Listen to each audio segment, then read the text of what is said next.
কেনেকৈ আপোনালোকৰ সকলোৰে ভাল নে? সকলোৰে ভাল? আজি আমাৰ সভাত আমাৰ মাজত উপস্থিত থকা অসম চৰকাৰৰ খাদ্য আৰু অসামৰিক যোগান মন্ত্ৰী কৌশিক ৰায় ডাঙৰীয়া, ৰাজ্যসভাৰ সাংসদ ভুৱনেশ্বৰ কলিতা ডাঙৰীয়া, পশ্চিম গুৱাহাটী সমষ্টিৰ সন্মানীয় বিধায়ক ৰমেন্দ্ৰ নাৰায়ণ কলিতা ডাঙৰীয়া, গুৱাহাটী পৌৰ নিগমৰ মেয়ৰ মিগেন শৰণীয়া ডাঙৰীয়া, অতিৰিক্ত মুখ্য সচিব বিশ্বৰঞ্জন চামাল ডাঙৰীয়া, খাদ্য আৰু অসামৰিক বিভাগৰ আয়ুক্ত আনন্দ কুমাৰ দাস ডাঙৰীয়া, কামৰূপ জিলাৰ আয়ুক্ত সুমিত চাটাৱন ডাঙৰীয়া, অসমৰ বিভিন্ন সমষ্টিত আমাৰ সৈতে সংলগ্ন হৈ থকা সন্মানীয় মন্ত্ৰীসকল, সন্মানীয় বিধায়কসকল আৰু সমগ্ৰ অসমৰ লগতে আজি সৰুসজাইত জালুকবাৰী সমষ্টি আৰু চেণ্ট্ৰেল গুৱাহাটী সমষ্টিৰ হিতাধিকাৰী আই মাতৃ, যুৱক যুৱতী, বন্ধু বান্ধৱীসকল আৰু সুধীবৃন্দ, আজি আমি ৰাজ্যৰ 49টা নতুন বিধানসভা সমষ্টিত ৰেচন কাৰ্ড বিতৰণৰ বাবে ইয়াত সমবেত হৈছো। আপোনালোক সকলোৱে জানে যে আমাৰ ৰাজ্যত দৰিদ্ৰজনে যাতে নিয়মীয়াকৈ চৰকাৰে আগবঢ়োৱা চাউল পাব পাৰে, তাৰ বাবে আমাৰ চৰকাৰে নিৰন্তৰ প্ৰচেষ্টা কৰি আহিছে। 2015 চনৰ ডিচেম্বৰ মাহত আমাৰ ৰাজ্যত প্ৰথমবাৰৰ বাবে ৰাষ্ট্ৰীয় খাদ্য সুৰক্ষা আইন প্ৰৱৰ্তন কৰা হৈছিল। কেন্দ্ৰীয় চৰকাৰে নিৰ্ধাৰণ কৰি দিয়া অনুসৰি ৰাজ্যৰ 2.51 কোটি হিতাধিকাৰীয়ে এই ৰেচন কাৰ্ডৰ জৰিয়তে অন্ন সুৰক্ষাৰ দ্বাৰা সুৰক্ষিত হ'ব লাগে।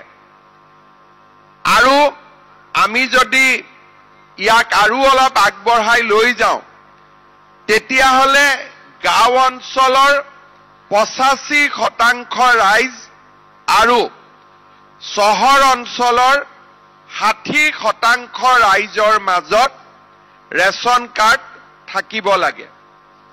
মই অসমৰ মুখ্যমন্ত্ৰী হোৱাৰ আগতে 2020 চনত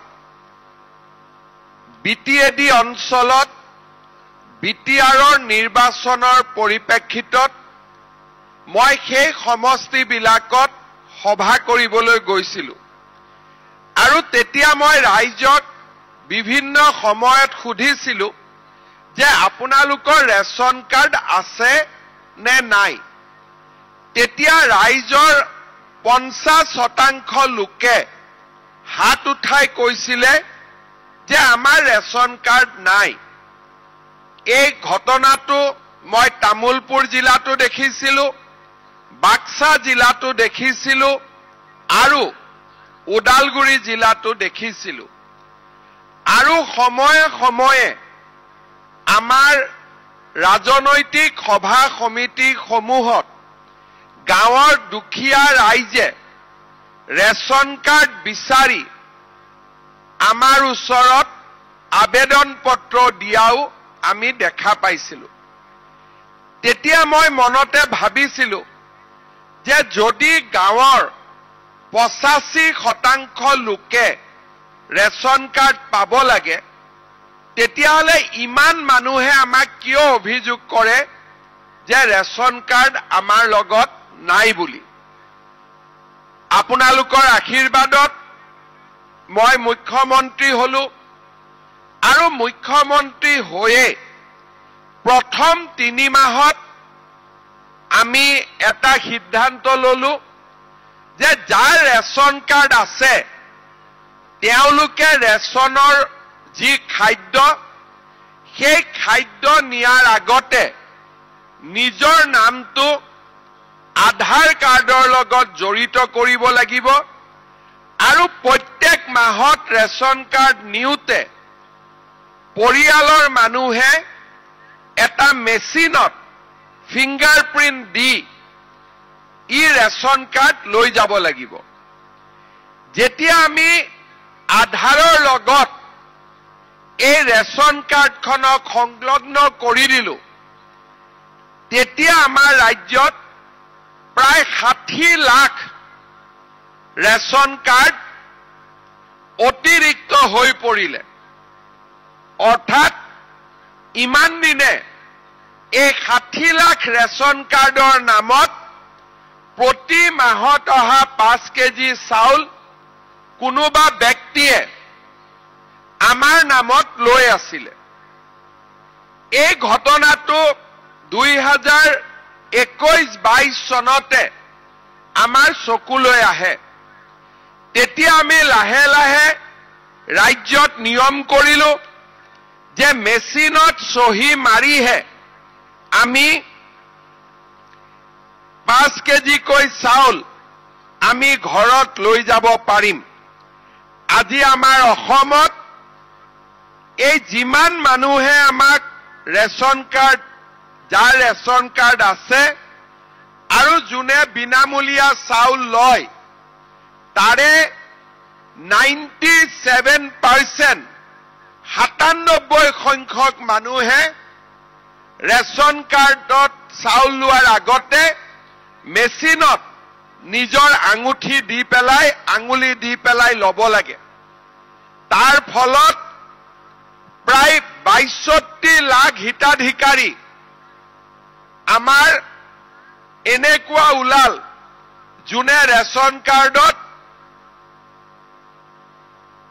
আঙুলি দিব নাহে তাৰ ভিতৰত কিছু লোক মৃত্যু হৈছিল কিছু লোক অসমৰ বাহিৰলৈ কাম কৰিবলৈ গৈছিল ইয়াৰ পিছত আমি আৰু এটা সিদ্ধান্ত ললো যে এখন ঘৰত যদি 5টা পৰিয়াল থাকে আৰু দুজন যদি কৰ্ণাটক অন্ধ্ৰপ্ৰদেশত কাম কৰি আছে 3জন যদি গুৱাহাটীত আছে অসমৰ ৰেচন কাৰ্ডখনৰ ওপৰতেই 3জনে গুৱাহাটীত চাউল ল'ব আৰু কৰ্ণাটকত থকা জনে তাৰে ৰেচন কাৰ্ডৰ দোকানৰ পৰা 2জনে চাউল ল'ব অৰ্থাৎ অসমৰ ৰেচন কাৰ্ডখন আমি গোটেই দেশতে যেনেকে টকা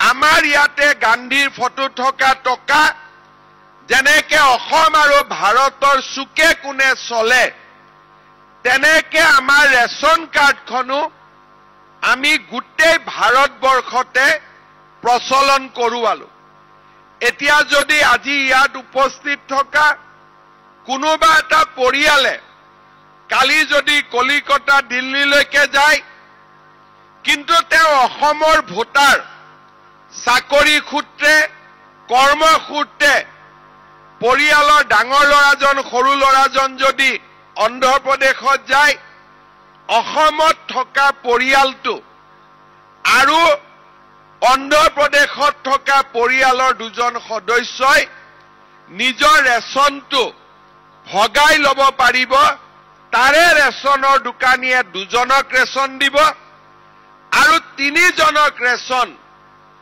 আমাৰ অসমত সংগ্ৰহ কৰিব পাৰিব কোভিডৰ সময়ত আমি দেখা পাইছিলো যে অসমৰ প্ৰায় 20-25 লাখ লোক ভাৰতৰ বিভিন্ন স্থানত তেওঁলোকে কাম কৰে তেওঁলোকেও যাতে ৰেচন কাৰ্ড পাব পাৰে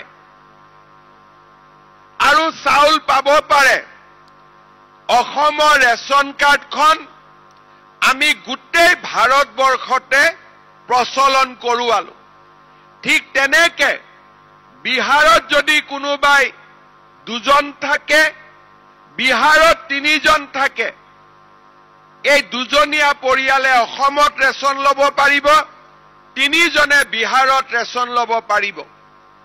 কিন্তু যিটো কোটা, সেই কোটাটো অসমৰ নামত কাটা যাব, সেই কোটাটো বিহাৰৰ নামত কটা যাব।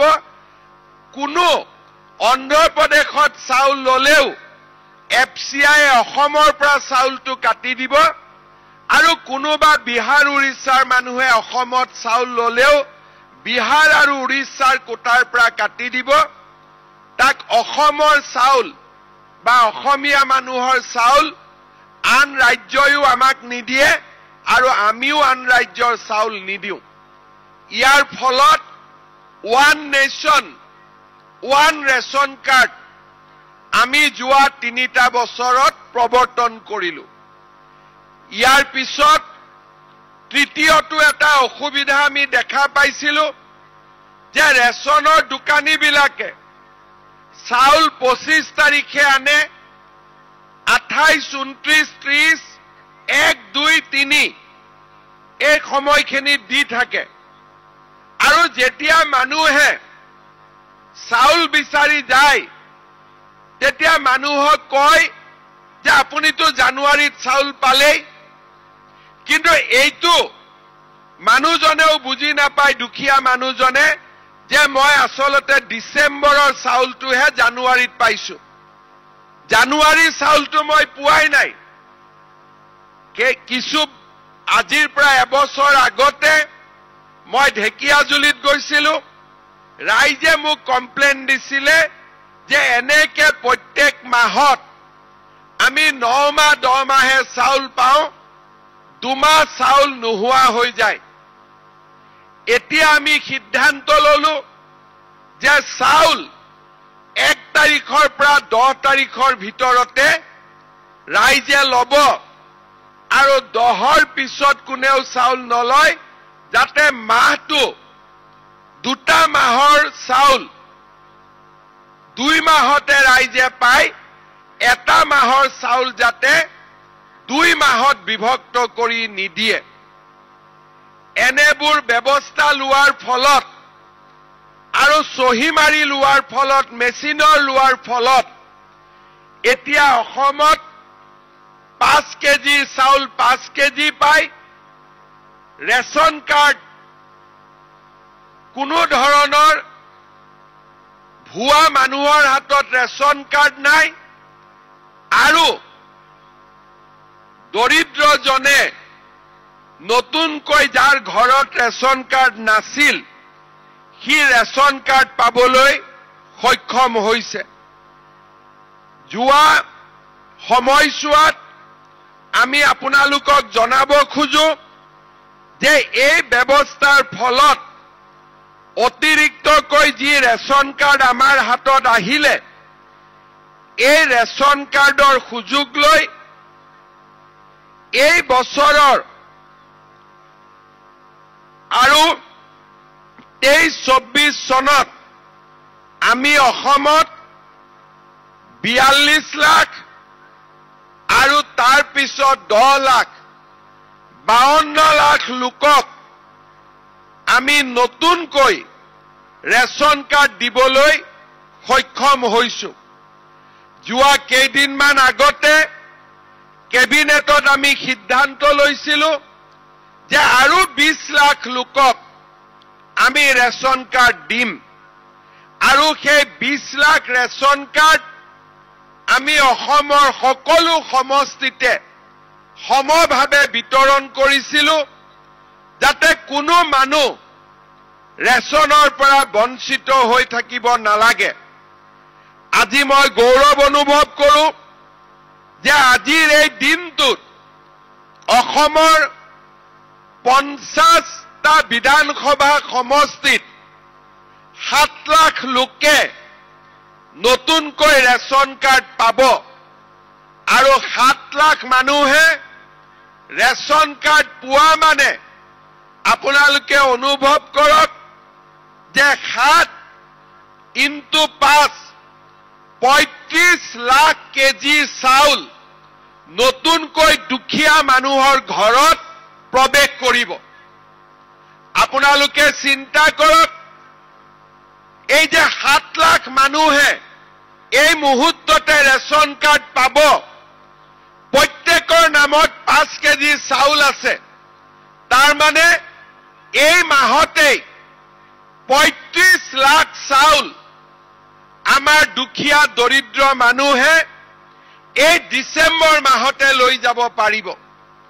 যদিও 1 তাৰিখৰ পৰা 10 তাৰিখৰ ভিতৰত চাউল ল'ব লাগে, নতুন ৰেচন কাৰ্ড পোৱা সকলক আমি ডিসেম্বৰ মাহতে যিকোনো দিনাই ৰেচন ল'বৰ কাৰণে অনুমতি দিছো।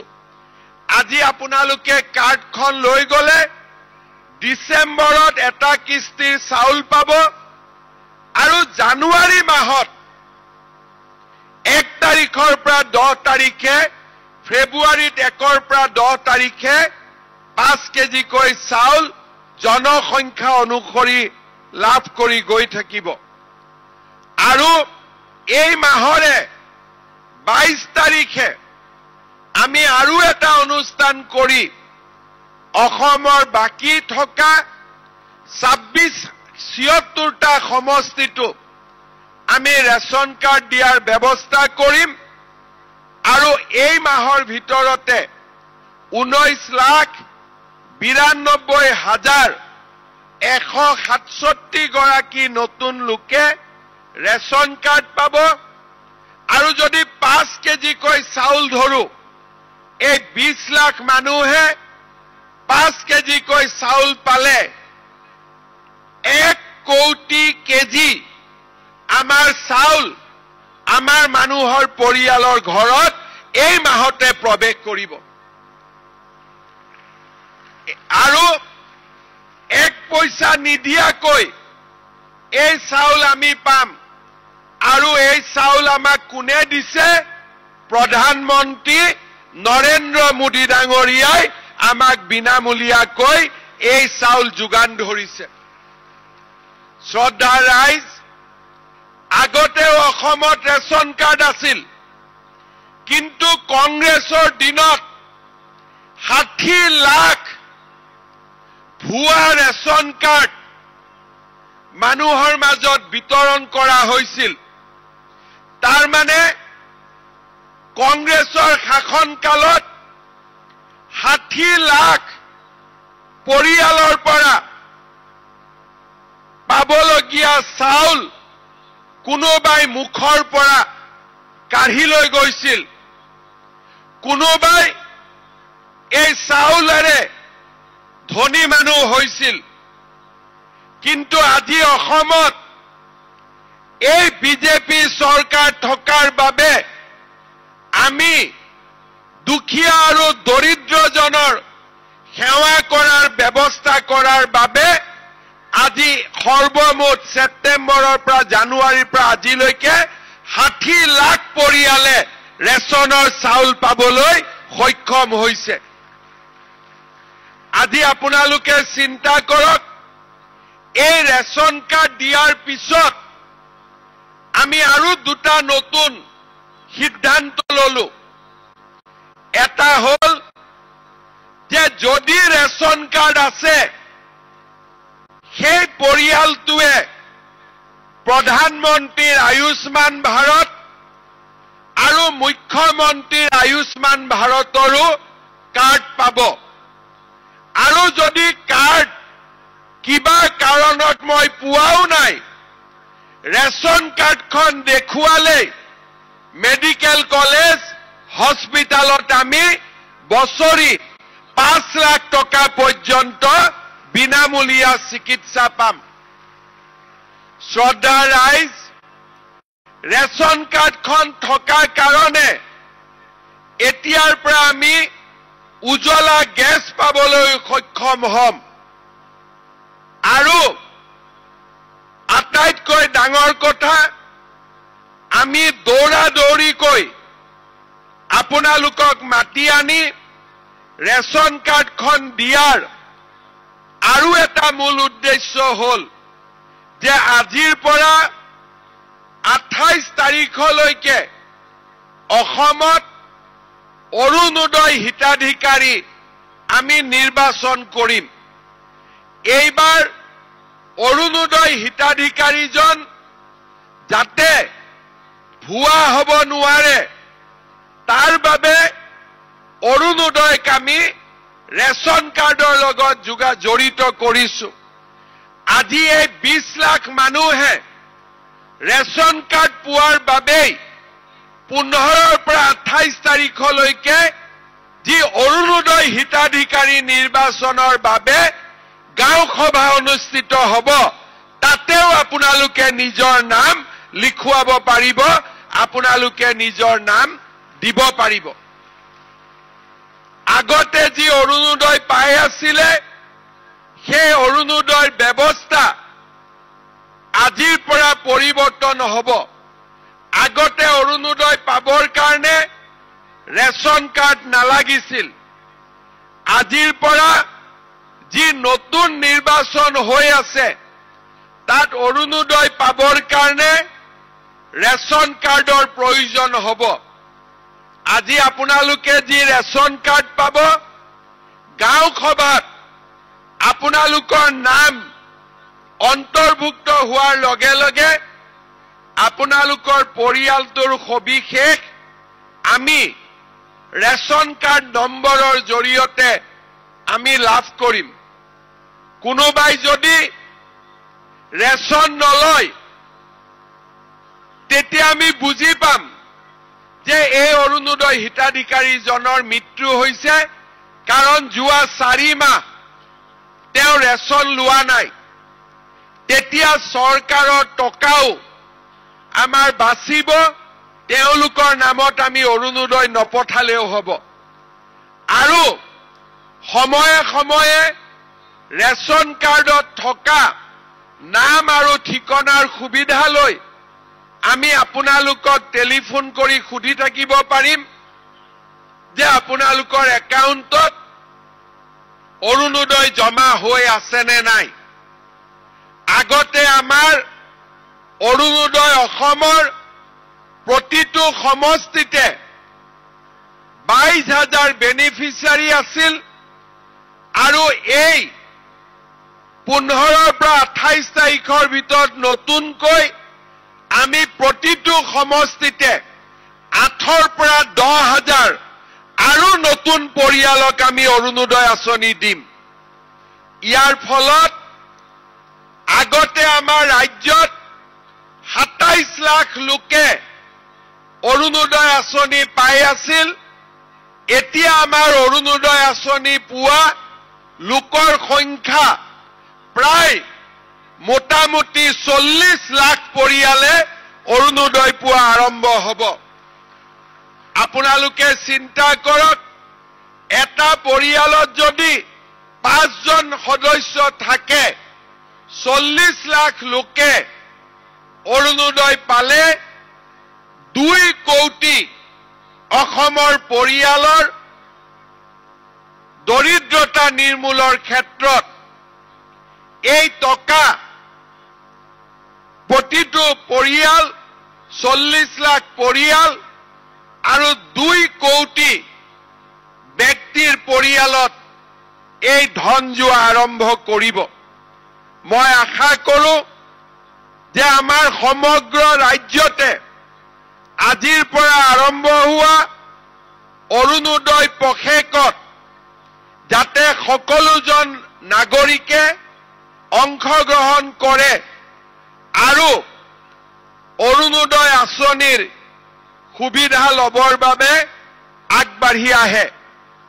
আৰু লগতে এইটো অনুৰোধ জনাম যে যিসকল লোকে নিজৰ আৰ্থিক অৱস্থা ভাল, অৰুণোদয় প্ৰয়োজন নাই, তেওঁলোকে যাতে অৰুণোদয় আঁচনি নিজে নলৈ দুখীয়াজনক লোৱাৰ বাবে সুবিধা কৰি দিয়ে।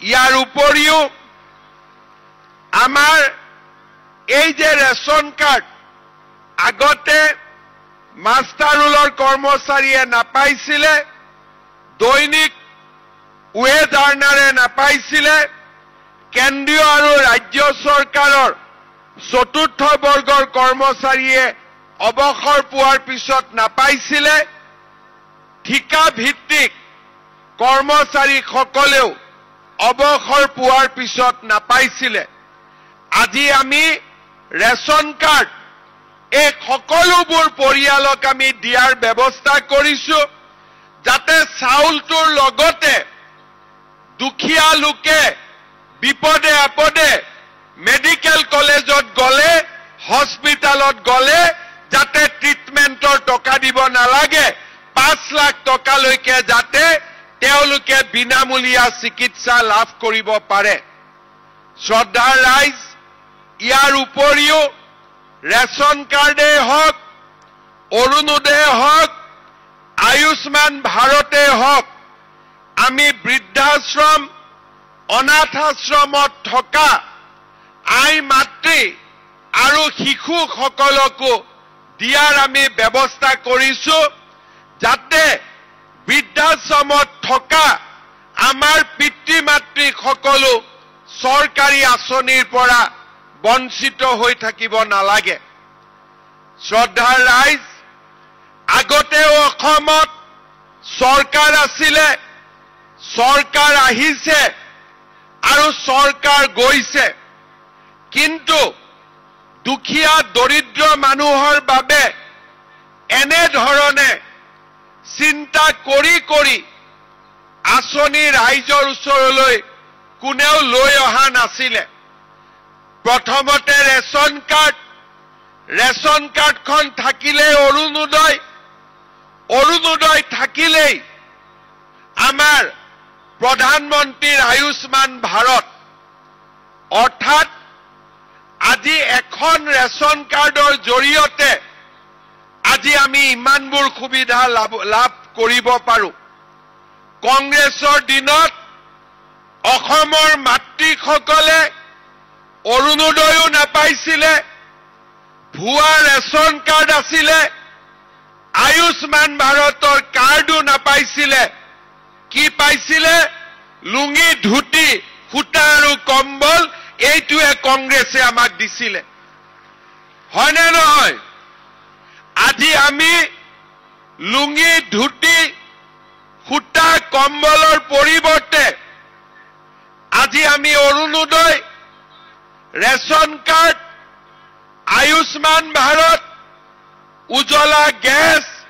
আমি এটা এটাকৈ আঁচনিবিলাক ৰাইজৰ সন্মুখলৈ লৈ আহিছো ইয়াৰ লগতে আমাৰ মুখ্যমন্ত্ৰীৰ উদ্যমিতা আঁচনি যি আঁচনিৰ জৰিয়তে আমাৰ আত্মসহায়ক গোটৰ সদস্যসকলে লাখপতি বাইদেউ হবৰ বাবে 10,000কৈ টকা পাব তাৰো তৃতীয় আৰু শেষ পৰ্যায়ৰ ভেৰিফিকেশ্যনৰ কাম আজি তীব্ৰ গতিত চলি আছে 28 তাৰিখৰ ভিতৰত এই মাহৰ 28 তাৰিখৰ ভিতৰত আমি ভেৰিফিকেশ্যন সম্পূৰ্ণ কৰিব খুজিছো যাতে খুব সোনকালে আমি আত্মসহায়ক গোটৰ সদস্যসকলৰ বেংক একাউণ্টত 10,000 টকাকৈ আমি পঠিয়াব পাৰো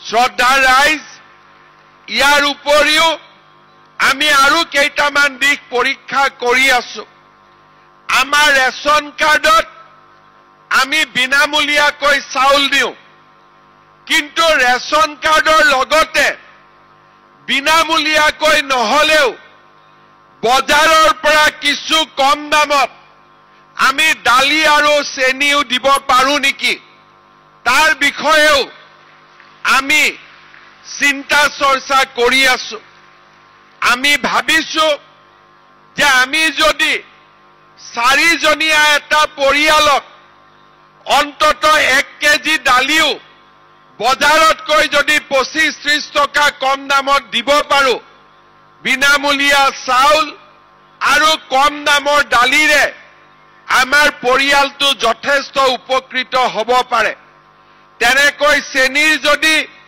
বজাৰৰ দাম 70 টকা আমি যদি 15 টকা 20 টকাও কমত দিব পাৰো তেতিয়ালে তাৰ পৰাও বহু ৰাইজ উপকৃত হ'ব পাৰে আজিলৈকে অসমত আমি তেনেকুৱা কৰা নাই কৰিব যাওঁতে কেনেকুৱা অসুবিধাৰ সন্মুখীন হ'ম সেই বিষয়েও মোৰ বহুত আইডিয়া নাই কিন্তু আজিৰ পৰা এমাহ আগতে আমাৰ বিষয়াসকলৰ লগত মই কথা পাতিছো যাতে আমি এনেকুৱা ব্যৱস্থা লাহে লাহে কৈ যাতে আমি আৰম্ভ কৰিব পাৰো এই বিষয়ে ৰূপৰেখা প্ৰস্তুত কৰিবৰ বাবেও মই খাদ্য আৰু অসামৰিক যোগান বিভাগক ইতিমধ্যে দায়িত্ব দিছো আৰু মই আশা কৰিছো যে আমাৰ এই বছৰৰ বাজেটত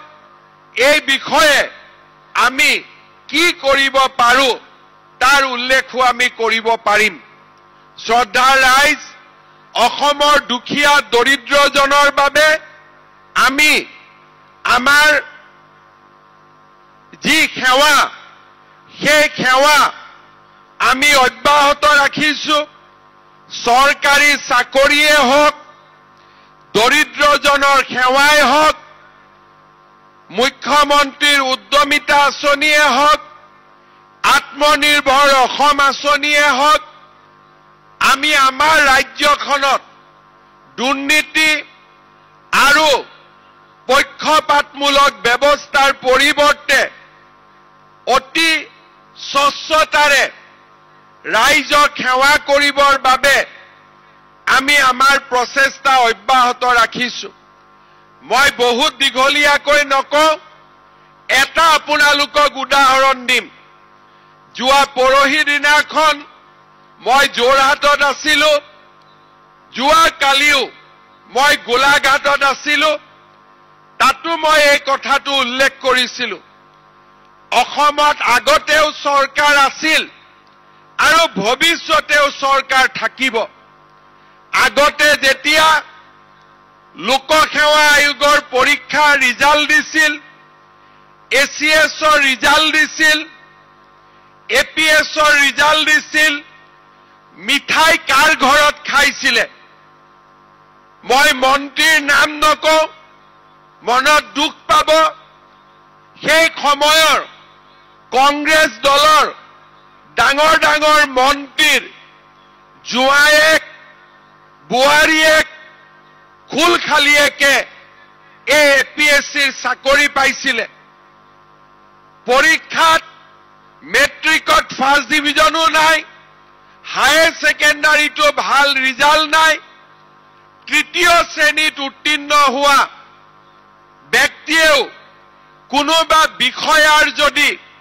বোৱাৰীয়েক হয় খুলখালিয়েক হয় চৰকাৰী চাকৰি পাইছিলে 2005-06 বা তাৰো আগৰ যদি একেবাৰে জনা সময়ৰ পৰা 85 চনৰ পৰা 90 চনৰ পৰা 96 পৰা 2000ৰ পৰা 2014 চনলৈকে আমি যদি বাতৰি কাকত উলিয়াই লওঁ এপিএছচি ৰিজাল্ট দিয়াৰ পিছত এচিএছৰ ৰিজাল্ট দিয়াৰ পিছত সদায় পেপাৰত লিষ্ট ওলাই যে কোন ডাঙৰ মানুহৰ কোন ল'ৰা আৰু ছোৱালীয়ে এইবাৰ মেজিষ্ট্ৰেট হ'ল আৰু এইবাৰ ডিএছপি হ'ল আৰু এই চাকৰি পাবৰ কাৰণে পঢ়া শুনা কৰিব নালাগিছিল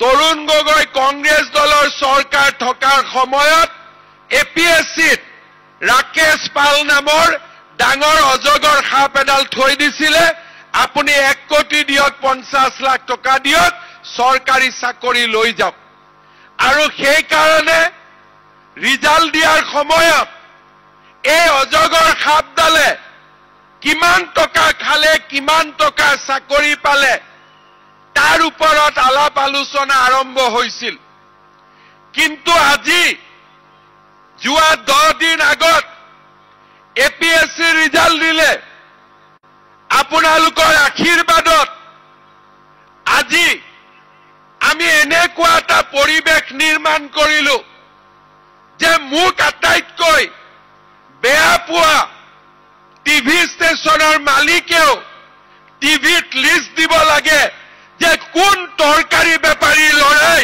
মেজিষ্ট্ৰেট হল, কোন ঠেলা চালকৰ লৰাই ডিএছপিত চাকৰি পালে। আজি আমি অসমখন দুখীয়া দৰিদ্ৰ মানুহৰ বাবে আজি আমি নিৰ্মাণ কৰিলো। কোনোবাই কয় যে বিজেপি দলে ভাল কৰা নাই।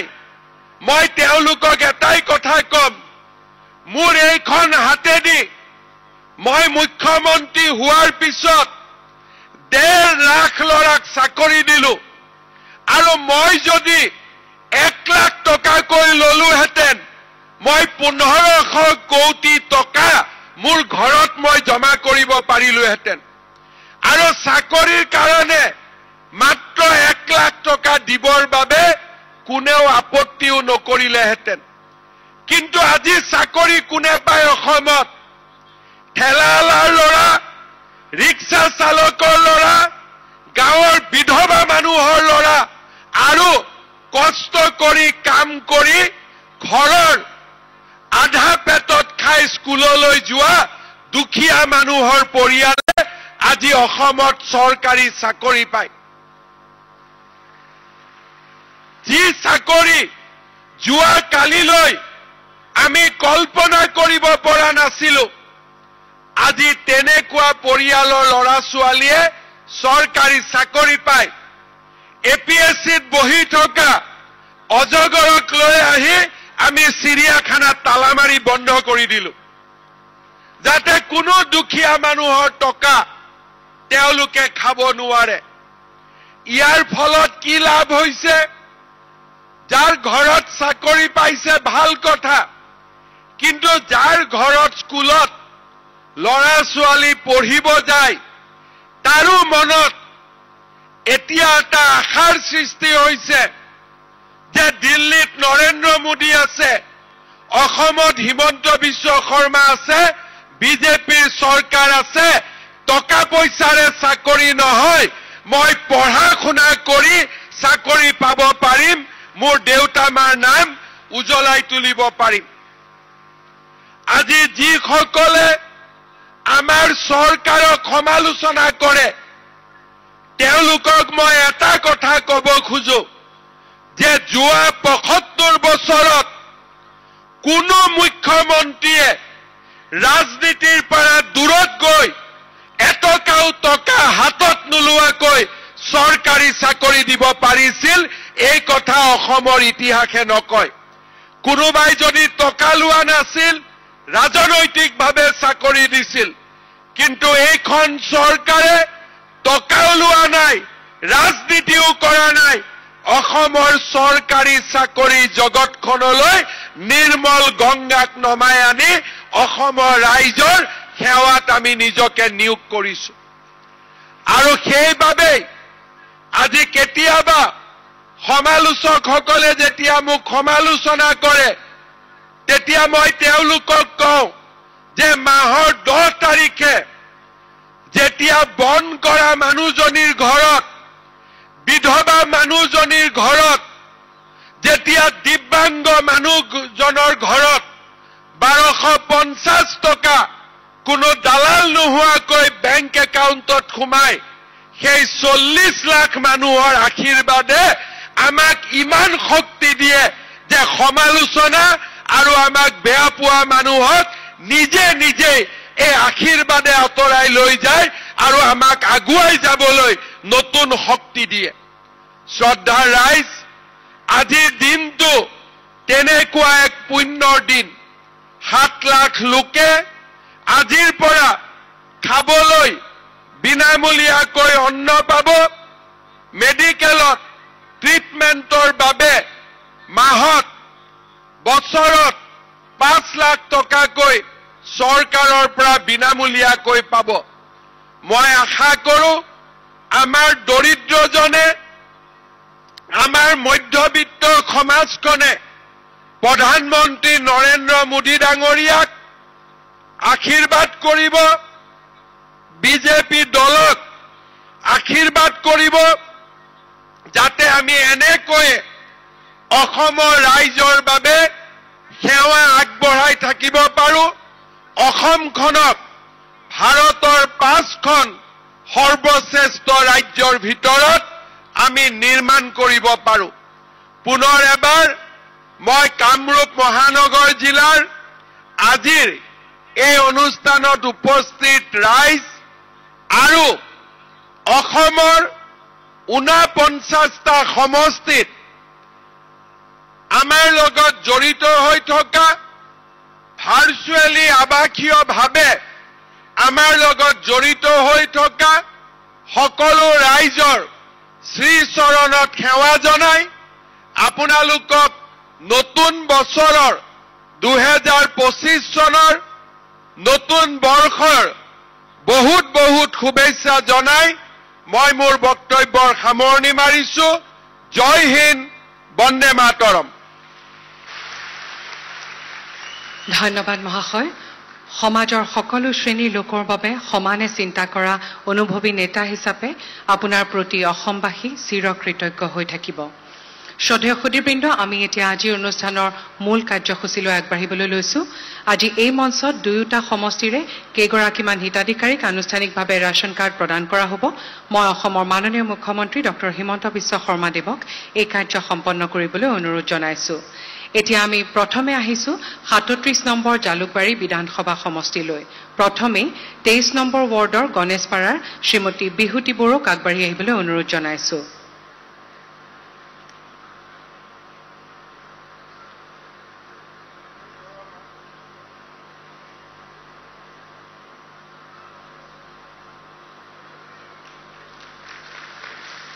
ধন্যবাদ। এইবাৰ 5 নম্বৰ ৱাৰ্ডৰ বৰবাজাৰ পাণ্ডুৰ শ্ৰীমতী ৰেখা দেৱনাথক আগবাঢ়ি আহিবলৈ অনুৰোধ জনাইছো।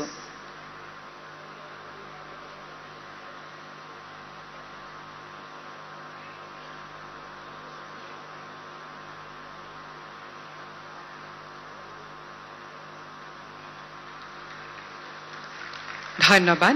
এইবাৰ 6 নম্বৰ ৱাৰ্ডৰ উত্তৰ গুৱাহাটীৰ শ্ৰীমতী দীপিকা বৰুৱাক আগবাঢ়ি আহিবলৈ অনুৰোধ জনাইছো।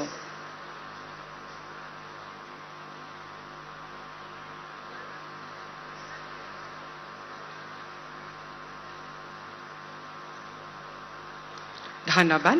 এতিয়া আমি আহিছো 36 নম্বৰ গুৱাহাটী কেন্দ্ৰীয় বিধানসভা সমষ্টিলৈ।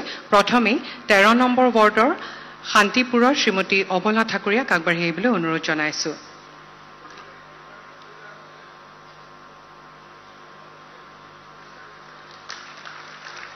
ধন্যবাদ। এইবাৰ 11 নম্বৰ ৱাৰ্ডৰ ধীৰেনপাৰাৰ শ্ৰীমতী সাবিয়া বেগমক আগবাঢ়ি আহিবলৈ অনুৰোধ জনাইছো।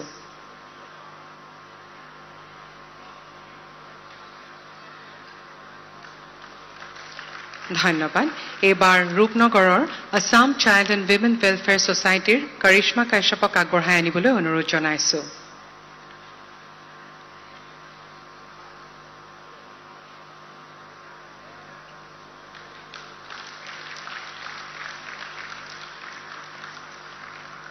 ধন্যবাদ মহাশয়। মঞ্চত ৰেচন কাৰ্ড প্ৰদানৰ আনুষ্ঠানিকতাৰ